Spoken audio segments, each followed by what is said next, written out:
Tuni zingka pathian tu in sim khom ki tiu che le zon sut ki pa na tu pha bung thum chang som na gu ma pat chang som ni la khat chan an sim khom mo hite chang som na gu aji chu pathian in hi banga hi ba noi angai lu na hin koi hi zong le ma ta san chan chu mang tha lu ba ton son kim no ne thein dingin achapa chang khat chu apita na hi chang som le segi zine me tile pathianin achapa chu wa noi them mo chan sa dinga hilovin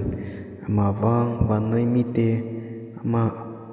wanga hu hinga thein ding no wa noi za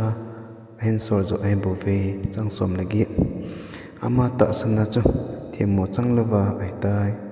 ata san lo wang chu them mo chang sa ai tai aman pathian chapa chang khat mina ata san lo ji chun chang som la ku